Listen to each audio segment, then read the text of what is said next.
a tua palavra. Pedimos que o Senhor use o teu servo abundantemente, como o Senhor sempre tem usado. O Senhor é o Deus grandioso que não mudou. Todas as coisas estão nas tuas mãos e não há nada impossível e nada grande demais para ti. Abençoa, meu Deus, a nossa reunião desta noite, em nome de Yeshua.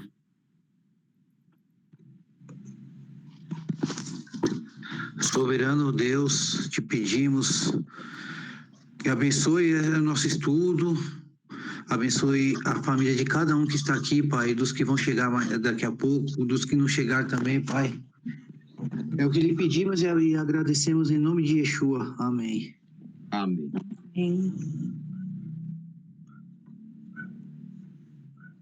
Muito bem.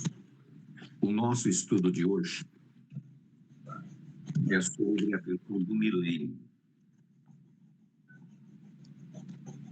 E eu tenho visto muitas pessoas falarem sobre... Alguém está com o microfone aberto aí.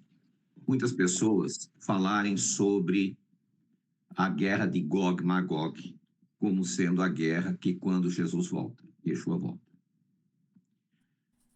A igreja adventista, ela nunca falou sobre a guerra do Armagedon.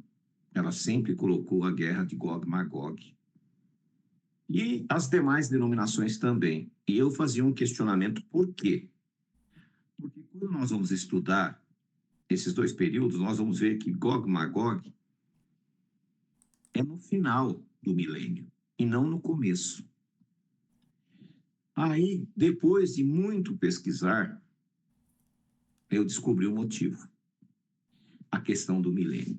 As pessoas acreditam que o milênio não vai ser aqui na Terra. Esses dias aí, teve uma pessoa que me procurou e ela queria que eu falasse, ela queria provar para mim que o milênio vai ser no céu.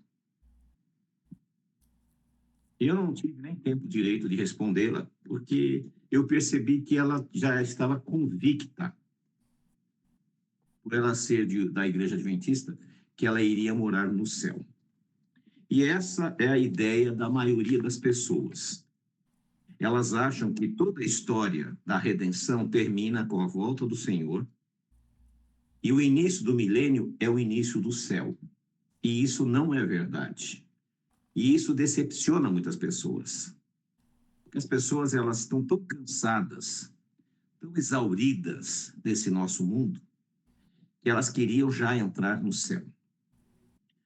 E a palavra céu, ela tem um significado muito forte. A maioria de nós, né, que somos descendentes de cristãos católicos, né, o Brasil foi colonizado pela Igreja Católica, né? E aquela visão de ir para o céu, vou morar no céu, e as mães no passado diziam, olha, se você não for bonzinho, você não vai para o céu, hein? Se você fizer traquinagem, você não vai para o céu. Essa expressão, você não vai para o céu, vai ficando cristalizada na mente da pessoa. E a pessoa imagina que ela vai morar no céu mesmo. E quando morre, ela vai para o céu. E essa crendice faz com que a pessoa não raciocine, não imagine exatamente o que a Bíblia fala. E hoje eu quero estudar com vocês sobre essa questão. Primeira coisa, sobre a questão do Armagedon, a questão de Gog e Magog, o milênio na Terra. Passei os versículos para vocês estudarem, porque na quarta-feira nós vamos estudar sobre o porquê o judeu não aceita Yeshua como Messias e por que nós reconhecemos ele como Messias. Isso é fundamental, porque muitas pessoas que saem do sistema religioso romano, que inclui tanto a Igreja Católica como as evangélicas protestantes, muitas vezes elas são enganadas porque pegam textos fora do contexto e apresentam esses textos para as pessoas e elas falam, realmente não aconteceu isso. Então ele não é o Messias. Porque elas não sabem a sequência da vinda do Messias, o processo do Messias. Elas esquecem que a Bíblia fala que o Messias vem em duas fases. Então, na quarta-feira nós vamos estudar sobre isso, mas eu já passei os textos para vocês, porque fica mais fácil de vocês lerem, se prepararem, para que no dia que nós vamos estudar esse assunto, o que vai acontecer? Nós vamos estar já afinados com o tema. E esse tema do milênio, da primeira vinda de Yeshua e da segunda vinda, é fundamental, porque isso aí sela, isso aí fecha com chave de ouro a questão de Yeshua, o nosso Messias. A maioria das pessoas que rejeitaram Yeshua como Messias, rejeitaram porque essas pessoas, elas não estudam a palavra. O profeta Oséias diz assim: o meu povo perece por falta de conhecimento. Naquela época, as pessoas já estavam sofrendo e perecendo porque não conheciam as Escrituras. E hoje é a mesma coisa. E hoje é pior ainda, porque naquela época eles não tinham essa crença cristã de morar no céu, enfim, essas coisas todas, né? E agora, quando a gente fala que nós vamos morar na terra, as pessoas torcem o nariz. Por quê? Durante tanto tempo está cristalizado na mente das pessoas essa ideia. Outra coisa, as pessoas acham que no milênio nós vamos ficar tocando harpa numa nuvem, olhando para a terra. Não é isso que vai acontecer. As pessoas acham que no milênio ninguém vai morrer. Não é isso que vai acontecer. As pessoas acham que no milênio as pessoas não vão ser rebeldes. Não é isso que vai acontecer. Então nós vamos estudar isso hoje, porque isso vai cristalizando e quebrando nas pessoas ideias pré-concebidas. Para dar uma ideia mais ou menos, eu vou falar da visão de duas igrejas. As demais nem visão têm. Por exemplo, a Igreja Adventista, o que ela acredita? Nós temos aqui adventistas aqui conosco, e eles podem confirmar isso conosco, pessoas que passaram pela Igreja Adventista. Porque, na verdade, todos nós somos adventistas e todos nós somos testemunhas de Jeová. Por quê? Nós testemunhamos Jeová como nosso Deus e nós acreditamos no advento, então o nome está certo. Nós não pertencemos às duas seitas, mas nós temos essas características. O adventismo, eles pregam que Jesus vai vir, vai levar a igreja adventista nas nuvens. Durante 7 dias vão viajar pelo espaço até chegar no local que é o trono de Deus, que eles chamam de céu, que Paulo diz que é o terceiro céu. E lá eles vão ficar 1000 anos, né, tocando harpinha nas nuvens. E aqui na Terra, nós aqui provavelmente, que não fazemos parte do movimento do Adventismo do sétimo dia, vamos ficar mortos, porque com a vinda de Yeshua, a vinda de Jesus, os demais vão morrer, vão ficar aqui mortos sobre a terra e sepultos. E Satanás não terá quem atentar, porque está todo mundo morto, então ele ficará preso por circunstâncias. Seja bem-vindo a Deus. Será preso por circunstâncias. Depois dos 1000 anos, Jesus vai voltar, vai descer com a cidade, e aqueles que morreram na sua primeira vinda vão ressuscitar. O diabo vai pegar essas pessoas e vai tentar tomar a cidade.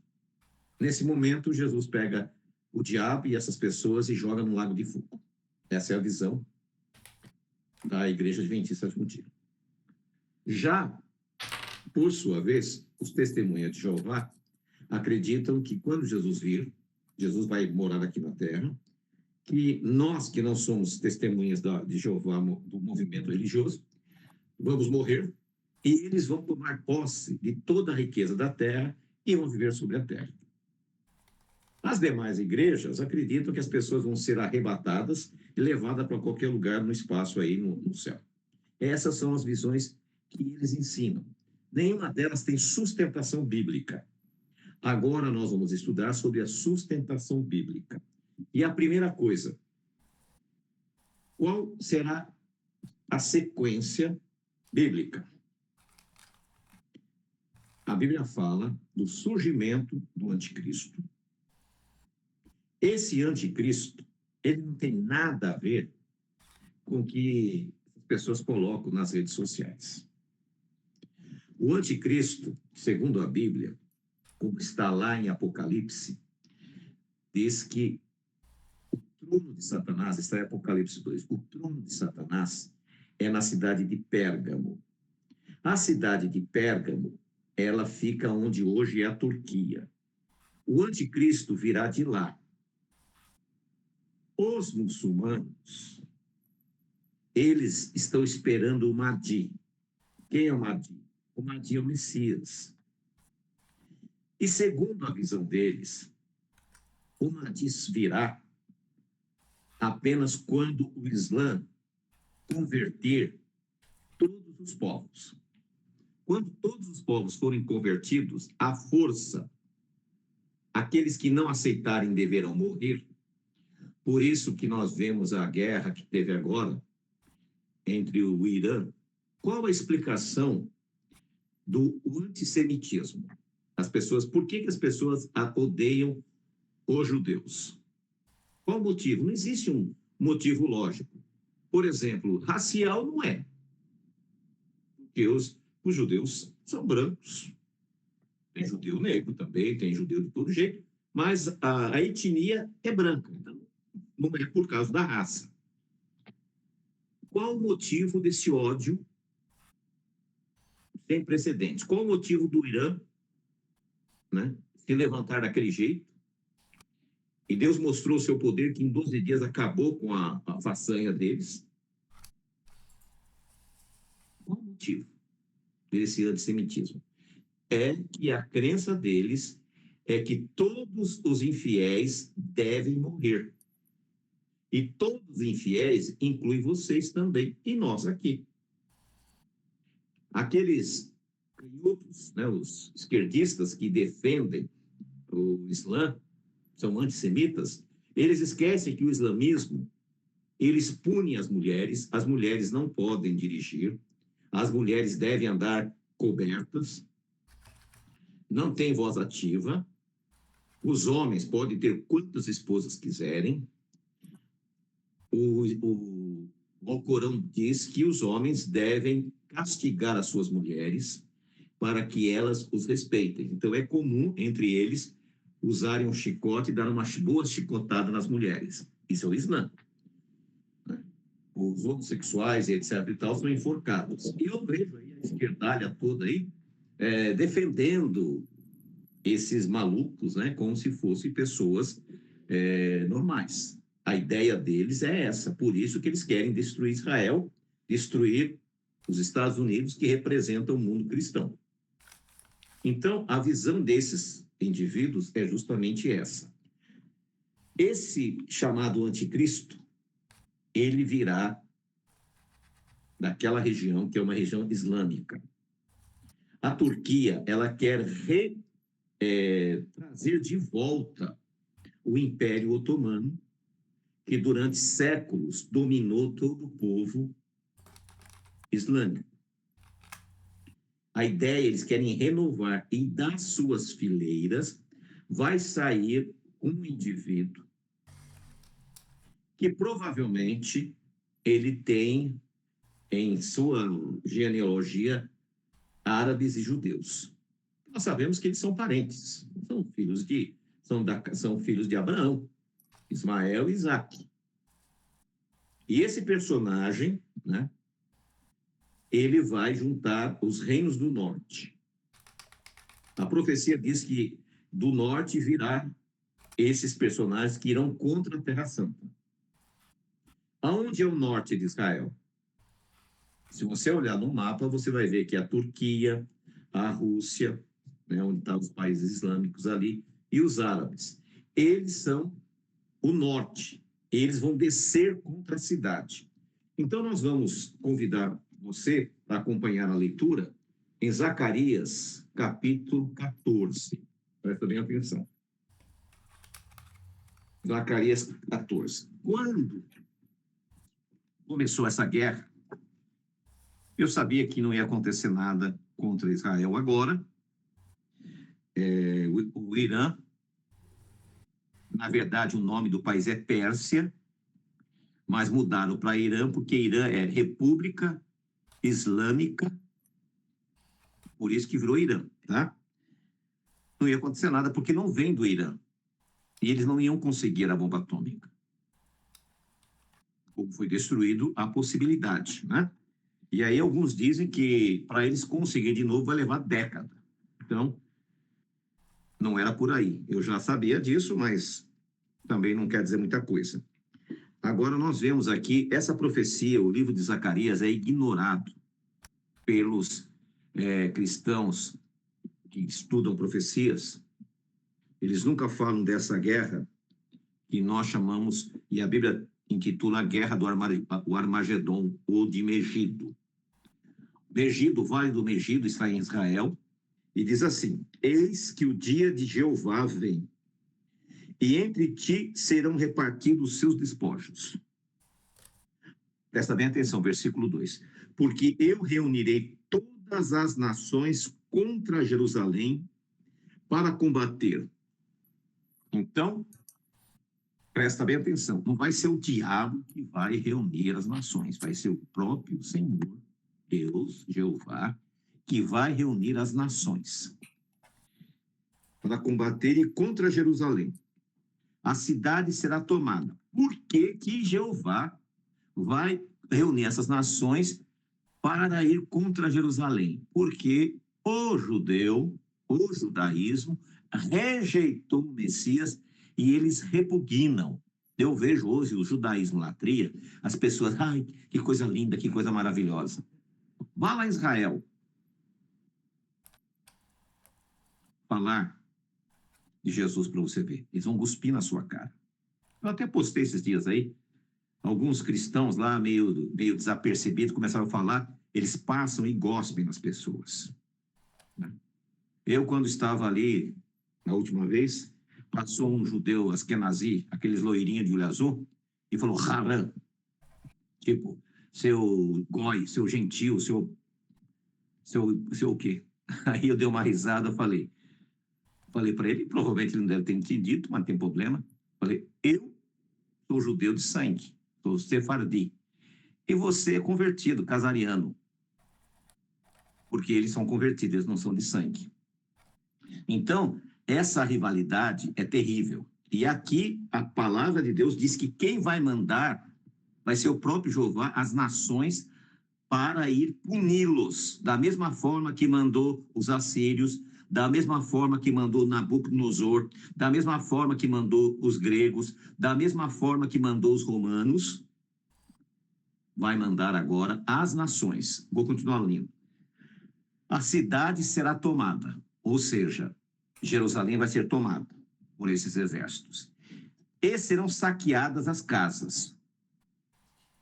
A mesma coisa que aconteceu lá no 7 de outubro, que os terroristas invadiram, destruíram, saquearam, as mulheres violentadas.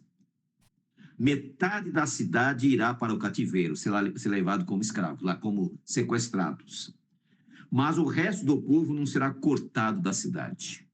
Então, uma parte da cidade, principalmente a cidade onde está esse pessoal do judaísmo, que está lá, que lá é separado, tá?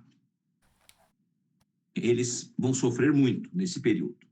Depois, Jeová, primeiro ele vai permitir que aconteça isso, para castigá-los. Depois, Jeová sairá e pelejará com aquelas nações como pelejou no dia da batalha. Porém, Deus castiga, mas tem um limite. Ele fala, aqui não, daqui para cá não vai acontecer mais. Como aconteceu com os assírios, como aconteceu com os babilônios, com os gregos, com os romanos, daqui para lá, aqui agora é comigo. Eu permiti que você os castigasse pela rebeldia, pela idolatria, agora daqui para frente é comigo. E agora versículo 4, até o versículo 3, o profeta Zacarias está falando da interferência do próprio Senhor Jeová. No versículo 4 em diante, E naquele dia pousará seus pés sobre o Monte das Oliveiras, que está de frente de Jerusalém para o oriente. E o Monte das Oliveiras se partirá no meio, uma parte para o oriente e outra parte para o ocidente, fazendo um vale muito grande. E a metade do monte se apartará para o norte e a outra metade para o sul. Vamos parar aqui um pouquinho. Vamos lá para Atos.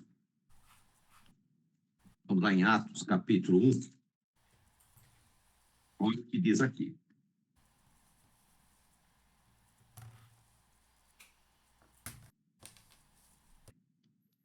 Atos, capítulo 1, versículo 6. E então os que estavam reunidos lhe perguntaram, Senhor, quando restaurará nesse tempo o reino de Israel? Eles estavam confusos, né? Eles esperavam que Yeshua, que Jesus, ia estabelecer o reino agora, naquela época. Jesus responde, e disse-lhes, não vos compete conhecer os tempos ou as épocas em que o Pai reservou pela sua própria autoridade. Versículo 8. Mas recebereis poder quando descer sobre vós o Espírito Santo, e sereis minhas testemunhas em Jerusalém, em toda a Judéia, em Samaria e até nas regiões mais distantes da terra. Versículo 9. E havendo dito essas palavras, vendo-o, ele foi levado em uma nuvem, o recebeu e ocultou aos seus olhos. Outra coisa, presta atenção, olha o que está escrito aqui. Havendo dito essas palavras, dizendo que não cabia a ele o tempo e ia ser estabelecido o reino, uma nuvem o ocultou. Não fala que ele foi lá para o céu. Não fala isso. Uma nuvem o ocultou. E estando ele com os olhos fitos no céu, daquela nuvem, esse cara, ué, cadê ele? Ele estava aqui até agora. Enquanto ele subia, eis que junto dele se puseram 2 varões vestidos de branco. 2 homens vestidos de branco, né? Eles deduziram que fossem anjos. A Bíblia fala que apareceu 2 homens vestidos de branco, os quais também lhes disseram, varões galileus, esse mesmo Jesus, que dentre vós foi recebido acima, irá assim como viste ir para o céu. E agora ele está vendo? Ele está subindo e eles estavam no Monte das Oliveiras. Do mesmo modo, ele vai voltar, como está aqui em Zacarias. Essa é a beleza das Escrituras Sagradas. Elas se intercalam, elas se fecham. Continuando a leitura. Seja bem-vindo, irmão Freitas. No versículo 5. E fugireis para o vale dos montes, porque o vale dos montes chegará até Azal, e fugireis da maneira que fugisse por causa do terremoto nos dias de Uzias, rei de Judá, e verá Jeová, o meu Deus, e com ele todos os santos. E acontecerá que nesse dia, presta atenção, outra coisa aqui, ó.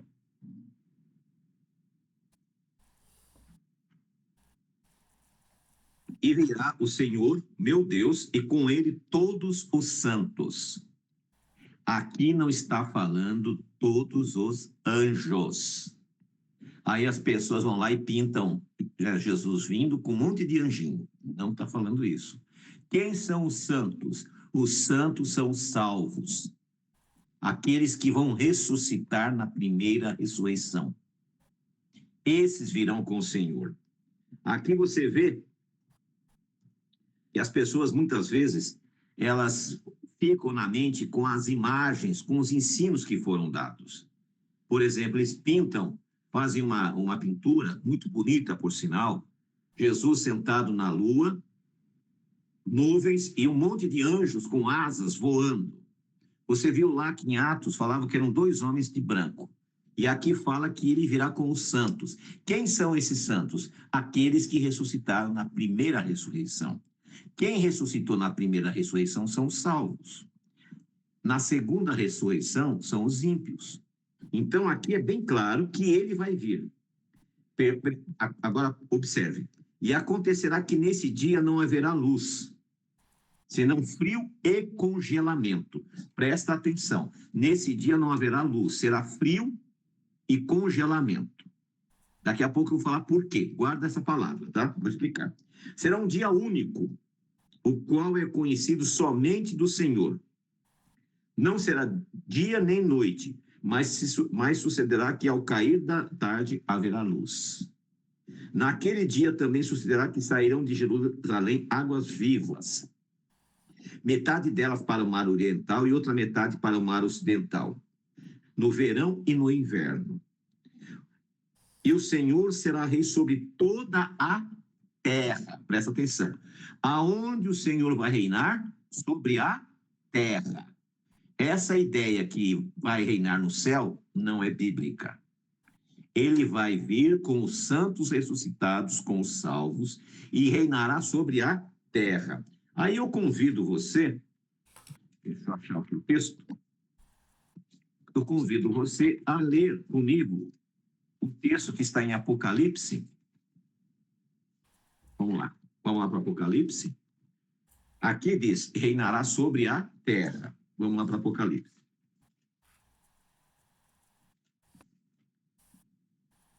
Apocalipse, capítulo 5, versículo 10. Presta bem atenção. Zacarias diz que o Senhor virá com os remidos, com os santos, não é com anjo. Então, eu sei que para muitos fica esquisitamente, fica turbado, mas como? Mas a vida inteira me falaram que ele vinha com os anjinhos, tudo com as asinhas voando. A Bíblia não descreve isso. A Bíblia não fala isso. A Bíblia fala que um tipo de ser que tem 6 asas, que são serafins. Mas a Bíblia não fala que os demais têm asas. Presta bem atenção. Eu sei que está chateando muitas pessoas, que está quebrando muita ideia, né? Olha só, no versículo 10. E para nosso Deus o fizestes reis e sacerdotes e reinarão sobre a terra. Zacarias, aqui ele está falando que o Senhor virá com seus santos e reinará sobre a terra, né? E no versículo 9 de Zacarias. E o Senhor será rei sobre toda a terra. Naquele dia o Senhor será, e um será o seu nome. Toda a terra se voltará como planície de Geba até Rimon, até o sul de Jerusalém. E essa será enaltecida e habitada em seu lugar, desde a porta de Benjamim até o lugar da primeira porta, até a porta de esquina. Continuando no versículo 11. E morarão nela, e nunca mais haverá maldição, porque Jerusalém habitará com segurança. Então, Yeshua e os remidos habitarão em Jerusalém, não no céu, em segurança. Agora, presta bem atenção nesse versículo.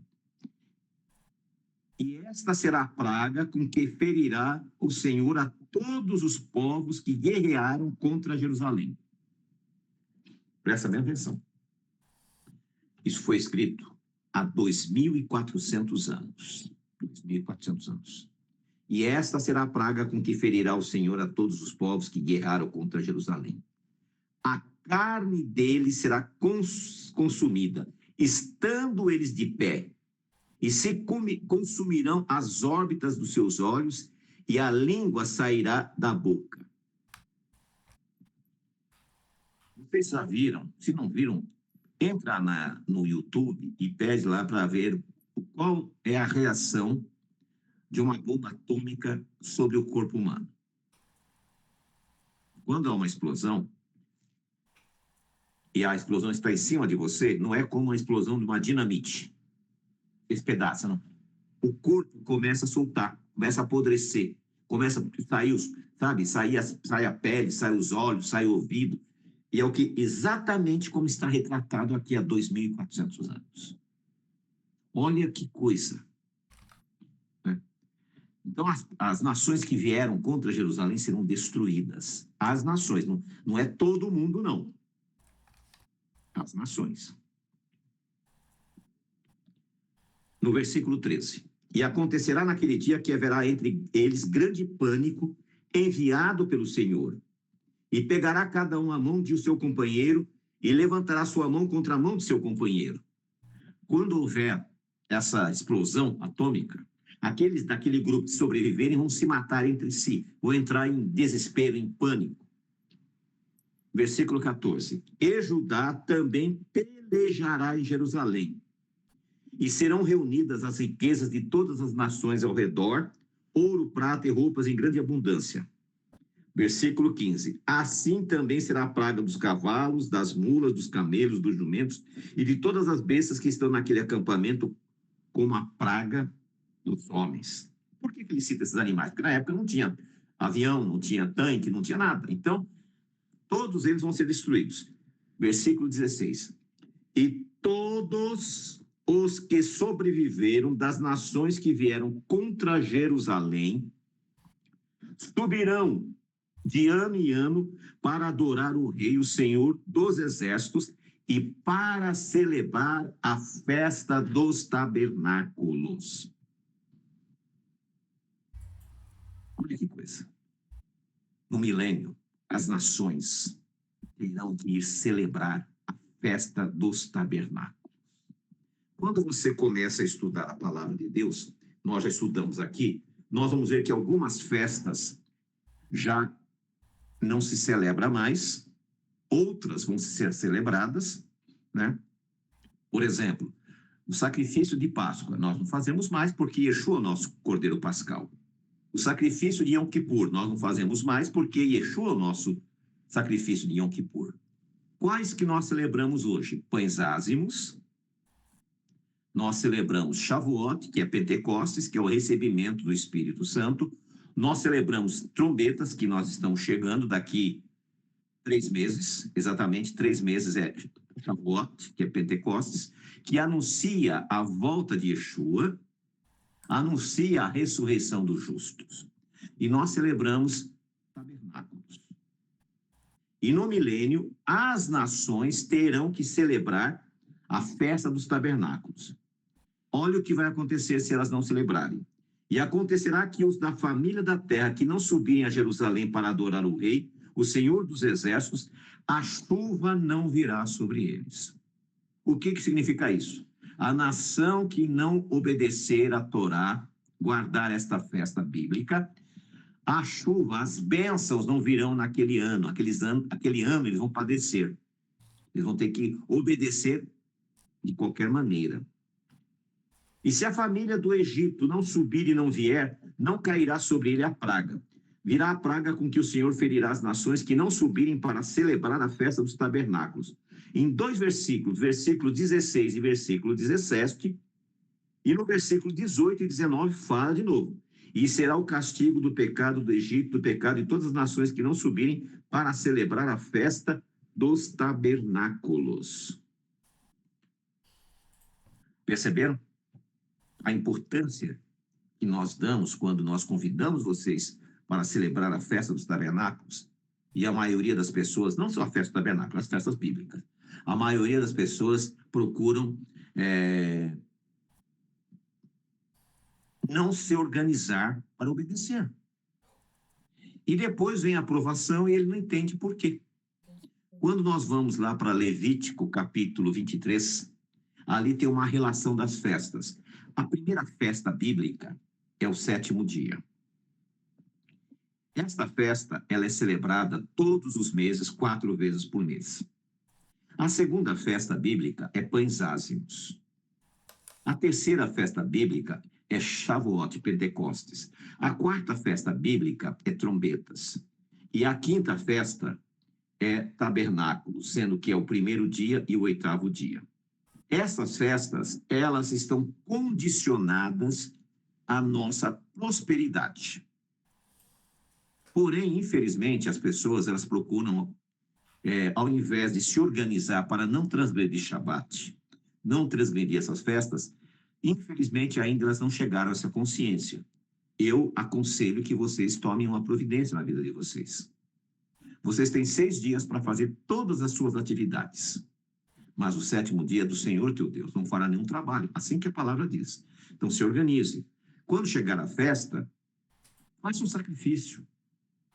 E isso vai reverter em bênção, em saúde para vocês. Isso vai trazer paz, vai trazer prosperidade. Porque muitas vezes, o que nós fazemos? nós ficamos em uma situação que não entendemos por que a vida não anda, por que as coisas não acontecem, porque nós desobedecemos. E aqui está a explicação, olha, do versículo 16 ao versículo 19, ele repete ali, ó, insistentemente, vocês não são abençoados porque vocês não obedecem à Torá, não obedecem às festas bíblicas. Agora, hoje nós temos estas. E quais serão as festas bíblicas no milênio? Isaías 66, 23. E será de uma lua nova. Lembra que nós ontem celebramos o início da lua nova, o começo do mês. E de um sábado ao outro, toda a carne deverá vir me adorar. Não é um convite, é uma ordem. Se você não está disposto a observar, é um conselho, toca a sua vida. Não perca tempo com isso. Sabe por quê? Porque vai ser pior. Porque melhor seria não ter conhecido, como disse Pedro, do que conhecer e não observar. Porque aqueles que conheceram e não observam, a punição é muito maior. Mas eu tenho certeza que você quer a salvação. Então, faça um sacrifício, faça um esforço. Ah, mas você tem que fazer isso hoje? Não vou fazer, eu estou servindo ao Deus bendito. A minha fé, ela é superior a qualquer ser humano. Eu não tenho que obedecer mulher, marido, filho, filha. Não, eu tenho que obedecer a Deus. E as pessoas têm que se ajustar à minha fé. Por isso que nós fomos chamados para ser filhos de Deus. Outra coisa, me perdoe se eu estou sendo um pouco incisivo, mas é importante para que a gente, sabe, saia dessa mornidão, saia dessa situação que, sabe, que não andamos, não fazemos, ficamos ali sem querer ir para cá, né? Sem querer crescer espiritualmente. E está na hora de nós crescermos, irmãos. As coisas que estão para vir sobre esse mundo, se vocês soubessem, se vocês imaginassem, basta você... Não é nem bom fazer isso, porque as tragédias... Essa semana aí aconteceu, um menino de 14 anos matou pai, mãe e o irmãozinho. Vira e mexe acontece isso. Quantas tragédias estão acontecendo? Guerras, doenças, tudo isso acontece. Aí vamos agora continuar aqui. Perdão, não quero sair do texto aqui. Nossa, o horário está avançado. Então, essa guerra do Armagedon inicia-se o milênio. E as nações serão obrigadas a guardar o 7º dia, o sábado. Serão obrigadas a guardar tabernáculos. E serão obrigadas a receber o mês através da lua nova. E aqueles que não obedecerem? Aqui diz que virá sobre eles o quê? A praga. Vão passar necessidade. Se não tiver chuva, não vai ter alimento. Se não tiver alimento, vão passar fome. E olha o que a Bíblia diz aqui em Isaías 65.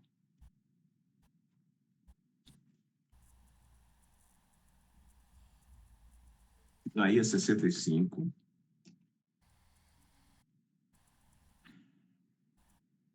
Versículo 20.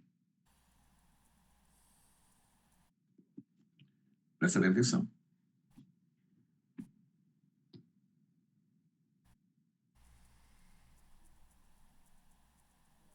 Vou ler o 19. E me alegrarei sobre Jerusalém, e me regozijarei em meu povo. E nunca nela mais se ouvirá a voz do pranto e nem de lamento.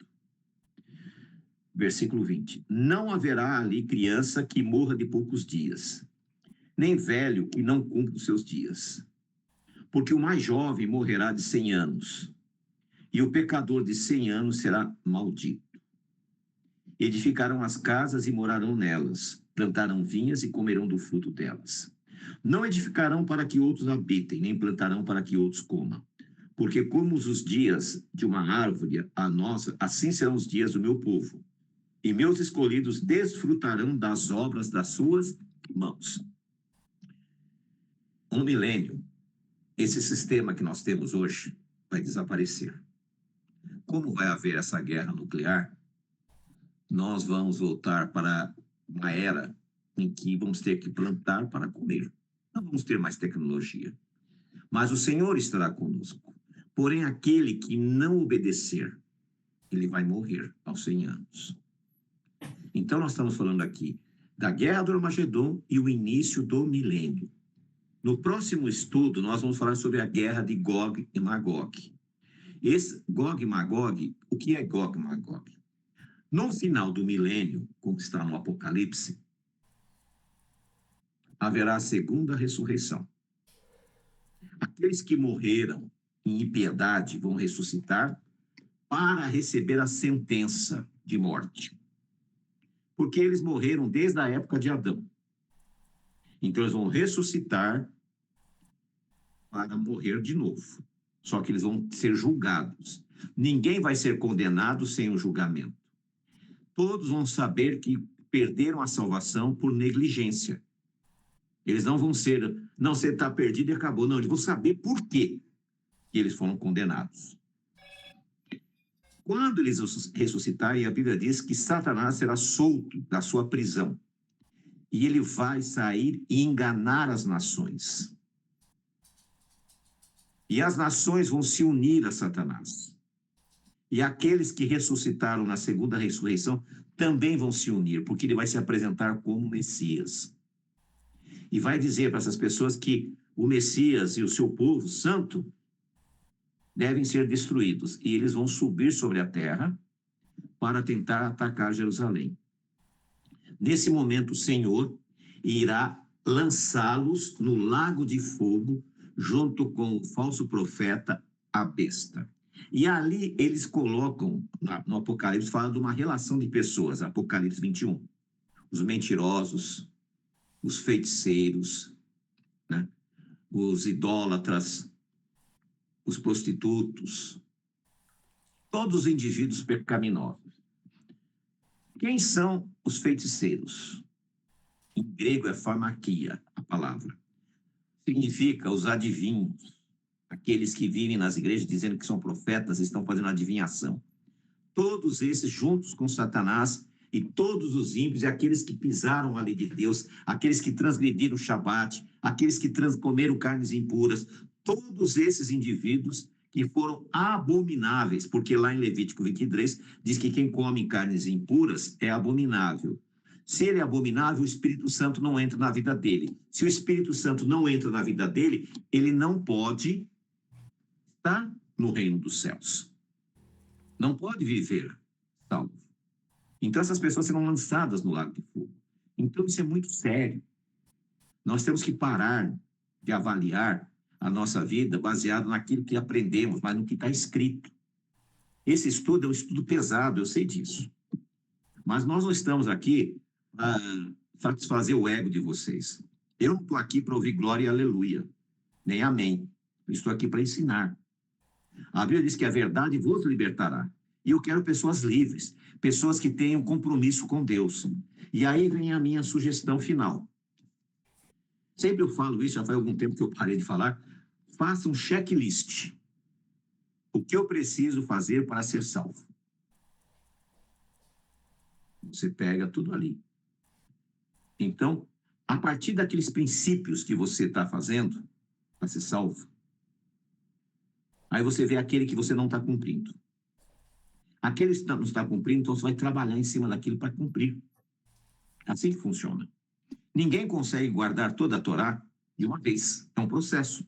Se você não está guardando o sábado ainda, se programe, se organize para guardar o Shabat. Se você está comendo carnes impuras, pare de comer. Se você não está celebrando as festas, comece a celebrar. Se você não está trazendo os dízimos, ofertas e primícias, comece a se organizar. Se você não está diariamente fazendo as suas orações, fazendo as suas brahotes, comece a fazer. Se você não está pregando esse evangelho do reino, comece a pregar. Então você que tem que fazer, não sou eu que vou falar. Porque eu vou prestar conta da minha vida para Deus. Você vai prestar conta ao Senhor. Não sabemos quando ele virá. Essa semana eu postei alguma coisa sobre as 10 virgens, as 5 loucas e as 5 sábias. E ali eu disse, Um grupo está esperando, outro grupo está preparado. As 5 sábias estavam preparadas, tinham azeite suficiente. As outras estavam esperando, mas não tinham azeite. Qual grupo você é? O que está preparado para a chegada do Messias ou aquele que está esperando, mas não tem preparo, não tem reserva? Outra coisa, o Senhor pode chegar hoje na sua vida. Quem garante para você que amanhã você vai estar aqui conosco? Quem garante que eu vou estar aqui com vocês? Nós não podemos garantir isso. Para morrer, basta estar vivo. Como nós estamos vivos, basta morrer. Então, irmãos, põe a vida de vocês no altar. Nós não estamos falando aqui prosperidade, como diz a igreja. Não, se você fizer isso, você é próximo. Não estou falando nada disso. Se você obedecer a Deus, você vai ser salvo. Isso que importa. É você ser salvo. Salvar a você e a sua família. Bom, depois que ele passou por todo aquele sofrimento, no capítulo 42, ele diz o seguinte: antes eu ouvia falar do Senhor. Hoje eu sei como o Senhor é. Paulo diz o seguinte: eu antes vi o Senhor no espelho, mas hoje eu vejo como o Senhor é. O que significa ver no espelho? Eu via invertido. Quando você olha para o espelho, você está invertido. Jó ouvia falar, mas ele nunca teve uma experiência com o Senhor. E eu convido você, que está aqui participando com a gente, nós estamos umas 20 pessoas mais ou menos,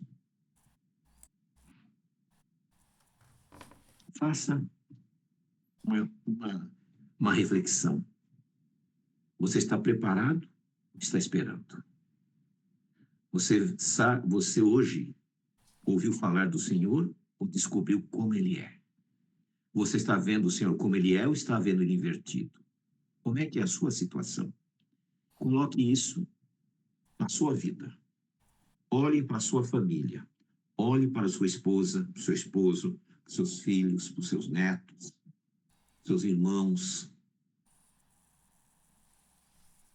E o que eu estou fazendo para que essas pessoas possam ser salvas? Você que tem que responder.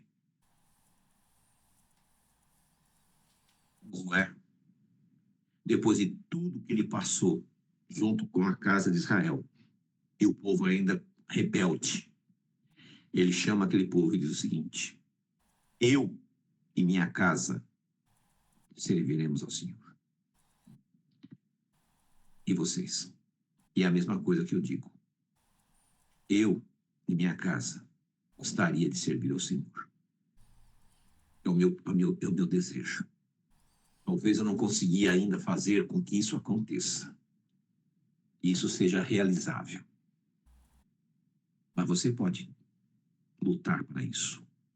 Você pode tentar, pelo menos. Lute por isso. Você não precisa ser o campeão hoje. E para finalizar, a maioria que nos acompanha sabe disso, que eu já cansei de falar dessa experiência, mas vale a pena rever. Nos anos 80, eu acredito, 90, teve uma Olimpíada de atletismo. E as mulheres estavam correndo. E todo mundo festejando, e a campeã passou pela faixa, a primeira, toda feliz, levantando os braços. Aí veio a segunda, passou, toda feliz. Aí veio a terceira, o terceiro lugar, todo mundo ficou feliz. O quarto em diante, conseguiram chegar, mas não ganharam nada. Ali uns 15 minutos. Todas as câmeras de televisão do mundo colocaram uma mulher. Ela estava com cãibra, vinha se arrastando, arrastando uma perna. Ela não conseguia chegar. E quando ela chegou perto da faixa de passagem, ela caiu e ela foi rastejando até passar. Dela eu me lembro. O mundo lembra dela. Eu não faço a menor ideia quem ganhou medalha de ouro, medalha de prata, medalha de bronze. Mas dela eu me lembrei. Se eu conseguir chegar desse jeito, eu já estou muito feliz. Eu não preciso ganhar a medalha de ouro, de prata ou de bronze. Mas eu não quero perder a salvação. E eu não quero que você perca a salvação. Por isso, reveja os seus conceitos. Por que você ainda está titubeando? Por que você ainda fica em dois pensamentos? Como disse as Escrituras, se Jeová é Deus, sirva-o. Como disse Elias. Se Baal é Deus, sirva-o. Mas tome uma decisão. Se você quer servir a Deus, sirva a Ele de verdade. Tome uma posição na vida de vocês. Tome uma atitude na vida de vocês. Nós não podemos mais brincar. Nós temos que ter um posicionamento. Como eu falei, eu mandei no grupo do WhatsApp os versículos do estudo de hoje e do estudo de quarta-feira. Façam como uma lição de casa. Durante esses dias, leiam, reflitam. E se vocês acharem que essas palavras veio do Deus bendito para a sua vida, tome uma decisão. Esse é o meu desejo, essa é a minha oração. Oremos. Senhor nosso Deus, nós queremos te agradecer, ó Pai, por mais uma oportunidade nesse dia sagrado, nesse dia de Shabat, ao entrar no segundo dia do quarto mês, que possamos, Pai, através do teu Santo Espírito, tomar uma decisão de te servir em espírito e em verdade. Aqueles mandamentos, Pai, que tu nos deste para a nossa paz, nossa prosperidade, a nossa alegria, que ainda nós não estamos cumprindo, Senhor, porque vivemos no exílio, na galute.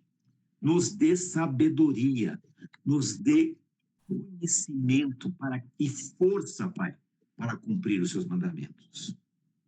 Ora vem, Senhor Yeshua, deve ser o nosso clamor diário.